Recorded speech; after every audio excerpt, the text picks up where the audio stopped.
Hello guys, welcome back to my channel. అందరూ ఎలా ఉన్నారు? నేనైతే చాలా బాగున్నా. మీరందరూ వరలక్ష్మి వ్రతం బాగా చేసుకున్నారా? నేనైతే చాలా బాగా చేసుకున్నా. సో ఈరోజు వ్లాగ్ వచ్చి వరలక్ష్మి వ్రతం నేను జరుపుకున్న విధానం గురించి మీకైతే వివరిస్తాను. సో ఎక్కడ వీడియో స్కిప్ చేయకుండా డెఫినెట్గా చూడండి. అండ్ లాస్ట్లో ఒక చిన్న లైక్ ఇవ్వండి. మనకి పూజలంటే చాలా పనులు ఉంటాయి అన్నమాట. వరలక్ష్మి వ్రతం, వినాయక చవితి, ఉగాది ఇలా ఏ పూజ చేసుకున్నా సరే డెఫినెట్గా ఎక్కువ పనులు చేసుకోవాల్సి ఉంటుంది. గుమ్మాలకి పసుపు పెట్టుకోవడం, ముగ్గులు వేసుకోవడం, ఇంకా అన్నీ క్లీన్ చేసుకోవడం ఇలా ఉంటాయి కదా. నేనైతే క్లీనింగ్ మొత్తం ఉదయాన్నే చేసుకున్నానండి. యాక్చువల్లీ చాలామంది వరలక్ష్మి వ్రతానికి డెకరేషన్ అవి బాగా ఉన్న వాళ్ళు నైట్ పూటే చేసుకొని ఆ తర్వాత మార్నింగ్ అయితే పూజ చేసుకుంటారు.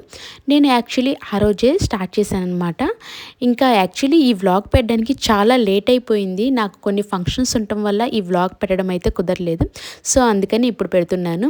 ఇంకా ఆ రోజు ఉదయాన్నే లెగిచానండి. లెగిసి క్లీన్ చేసుకొని ఇల్లంతా అన్నీ శుభ్రాలు చేసుకున్నాను. ఇంకా ఇంటి ముందు తడిగుడ్డ పెట్టుకొని ఇంకా ముగ్గు వేసుకొని పసుపు కుంకుమ అయితే పెట్టుకున్నాను అనమాట. యాక్చువల్లీ మాది సెకండ్ ఫ్లోరు, కింద ముగ్గు వేయడం మాకు కుదరదు. సో అందుకనే గుమ్మం ఎదురుగా చాక్ పీస్తో అయితే ముగ్గు వేసి ఇంకా అక్కడ పసుపు కుంకాలు అయితే పెట్టుకున్నాను. అంతేకాకుండా తులసి కోటకు కూడా పసుపు రాసి కుంకుమ బొట్లు అండ్ పిండి బొట్లు అవన్నీ పెట్టి ఆ తులసి కోట ఎదురుగా కూడా ముగ్గులు అవన్నీ వేశాను. మనకి వరలక్ష్మి వ్రతానికి ఖచ్చితంగా తులసి కోట దగ్గర దీపం వెలిగిస్తాం కదండి. సో నేను గుమ్మాలతో పాటు తులసి కోట కూడా పసుపు అవన్నీ రాశాను.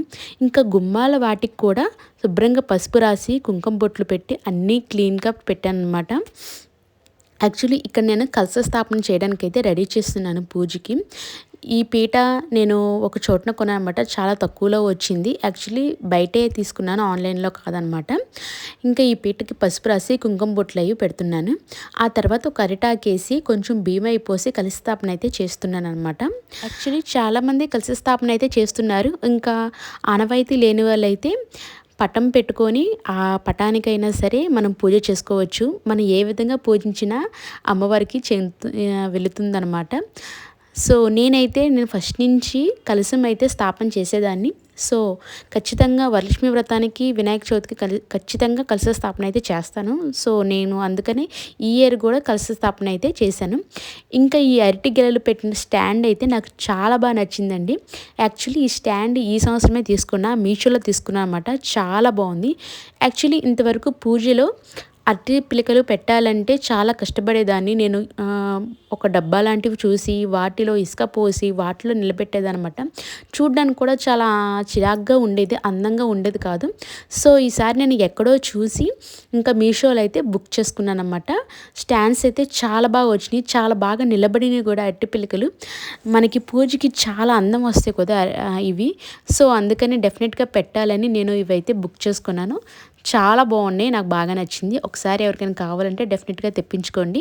ఎందుకంటే ఇంకా వినాయక చవితి ఉంది కాబట్టి, ఇంకా చాలా పూజలు ఉన్నాయి కాబట్టి, దసరా అవన్నీ ఉన్నాయి కాబట్టి డెఫినెట్గా ఉపయోగపడుతుంది. ఒకసారి తెప్పించుకుంటే మనకి చాలా రోజులు వస్తుంది కదండి. ఇంకా నేను కలశానికైతే రాగి చెంబునైతే యూస్ చేస్తున్నాను. దాంట్లో వాటర్ పోసి పసుపు, కుంకుమ, అక్షింతలు, పువ్వులు ఇలా అన్ని పదార్థాలు అయితే దాంట్లో వేసి కలశ స్థాపన అయితే చేస్తున్నాను అన్నమాట. యాక్చువల్లీ నేను మార్నింగే ప్రసాదాలు అవన్నీ రెడీ చేసుకొని పెట్టుకున్నానండి. ఎందుకంటే ప్రసాదాలు రెడీ చేసే పూజలోకి వస్తున్నాను అనమాట. నేను పూజ చేసేటప్పుడు మరొకసారి స్నానం చేసి మంచిగా మనం లక్ష్మీదేవిలాగా రెడీ అవ్వాలంటారు కదా, అలా రెడీ అయ్యి నేను పూజ అయితే చేసుకుంటానమాట. అందుకనే ముందే ప్రసాదాలన్నీ కంప్లీట్ చేసేసుకున్నాను. ఎందుకంటే మనకి ప్రసాదాలు ఉండేటప్పుడు చాలా చెమట పడుతుంది, ఇంకా చాలా చికాగ్గా కూడా ఉంటుందన్నమాట. నేను ఇంకా ప్రసాదాలు చేసేసి ఇంకా ఇక్కడ కలస్థాపన అవన్నీ రెడీగా పెట్టి ఇంకా రాగానే పూజ చేసుకుందాం అని చెప్పేసి ఇంక ఇక్కడ అన్నీ అయితే సెట్ చేస్తున్నాను. నేను వెళ్ళి స్నానం చేసి మంచిగా శారీ కట్టుకొని రెడీ అయ్యి అయితే దీపారాజన అవన్నీ చేసుకొని ఇంకా పూజ అయితే చేసుకుంటున్నాను. నాకు వచ్చినట్టుగా అయితే చేశానండి పూజ. మనకి పంతులు గారు అలాంటి వాళ్ళు ఎవరు అవసరం లేదు. మనకు వచ్చినట్టుగా చేసుకోవచ్చు అనమాట. వరలక్ష్మీదేవి వ్రతం పెట్టుకునే వాళ్ళు డెఫినెట్గా పెట్టుకోవచ్చు. సో నాకు ఫస్ట్ నుంచి ఒక బుక్లో చూసుకొని చదువుకొని పూజ చేసుకోవడమే అలవాటు అనమాట. సో నేనైతే అలాగే పెట్టాను. ప్రసాదాలు కూడా ఎక్కువ చేయలేదండి, ఒక 5 చేశాను.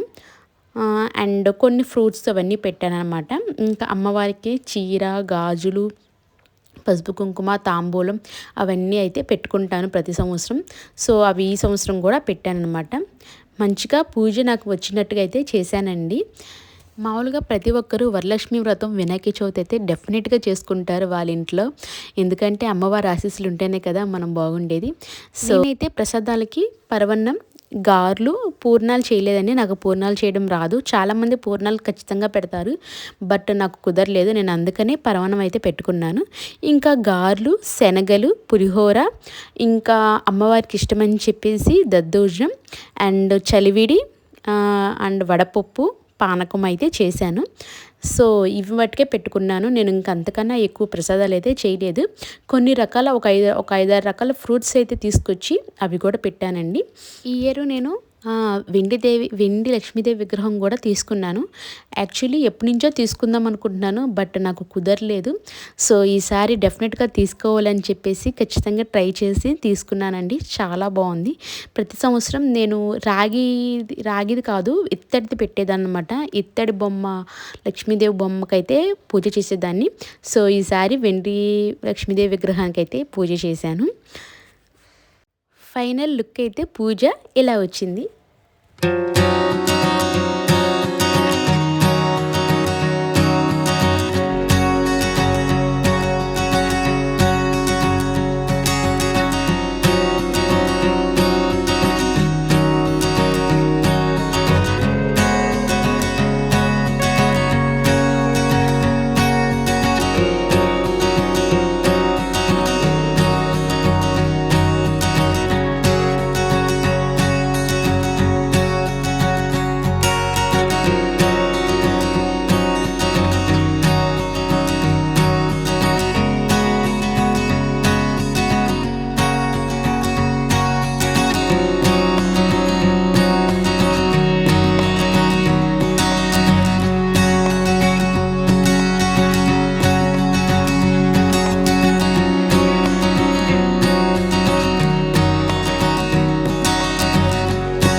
ఇంకా ఈవినింగ్ అయితే ఇంట్లో అమ్మవారికి పూజ చేసుకొని గుడికైతే వెళ్తున్నామండి.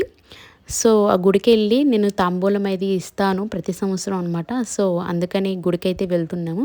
పొద్దున్న అమ్మవారికి పెట్టిన చీరని నేను కట్టుకొని వేరే బ్లౌజ్ మ్యాచ్ చేసుకొని ఇంకా ఆ చీర కట్టుకొని ఇంకా అమ్మవారి దగ్గర పెట్టిన రూపు, బ్యాంగిల్స్ అవి వేసుకొని అయితే గుడికైతే వెళ్తున్నాము. ఇక్కడ మాకు ఏలూరులో ఉన్న సౌభాగ్యలక్ష్మి తల్లి గుడికి అయితే వెళ్తున్నాం అనమాట. చాలా బాగుంటుంది గుడి, చాలా డిఫరెంట్గా ఉంటుంది. మంచి మంచి విగ్రహాలు అవన్నీ కూడా చుట్టూ చెక్కబడి ఉన్నాయి అనమాట. చాలా బాగుంటుంది. సో అక్కడికి వెళ్ళి దర్శనం అయితే చేసుకున్నాము.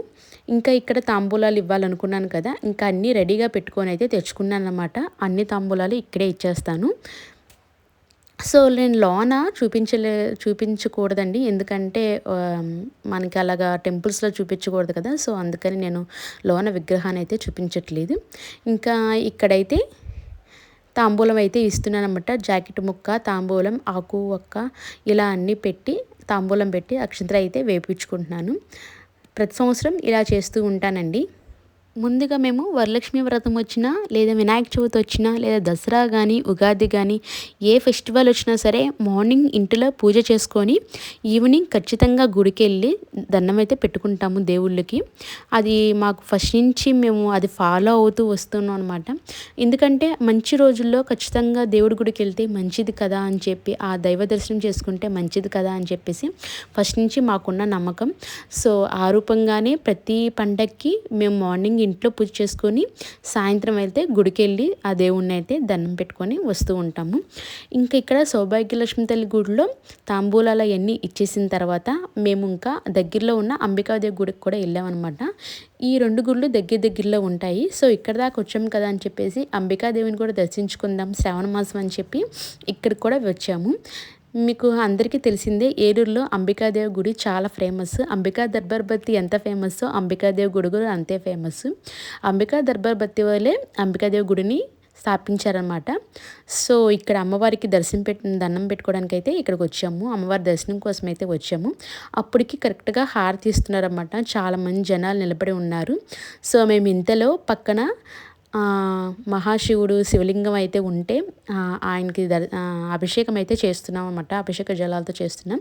ఇక్కడ మా చిన్నోడు కూడా నేను కూడా అభిషేకం చేస్తానంటే చేపిస్తున్నాను. ఇక్కడ అంబికాదేవి గుడి చాలా ప్రత్యేకమైందండి. అండ్ ఇక్కడ గుడి ఆర్కిటెక్చర్ చాలా బాగుంటుంది. ఇక్కడ గుడి మీద చెక్కిన చిన్ని విగ్రహాలు ఎంతో అందంగా ఉంటాయి. ఒకసారి డెఫినెట్గా అంబికాదేవి గుడి వ్లాగ్ అయితే చేస్తాను. గుడి ఎలా ఉంటుంది ఏంటి అని అన్నీ చూపిస్తాను అన్నమాట.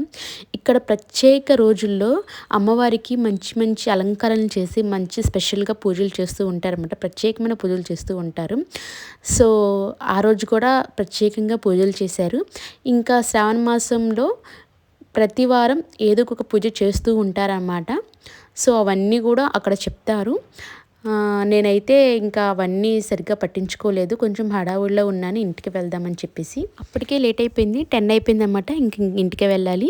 సో చూసారు కదండి నేను వరలక్ష్మి పూజ ఎలా చేసుకున్నానో. మీకు ఈ వీడియో నచ్చితే లైక్ చేయండి గైస్. కింద సబ్స్క్రైబ్ బటన్ ఉంది, సబ్స్క్రైబ్ చేయండి. అండ్ బెల్ ఐకాన్ కూడా ట్యాప్ చేయండి. మంచి వీడియోస్ వస్తూనే ఉంటాయి, చూస్తూ ఉండండి. ఉంటాను మరి. బై.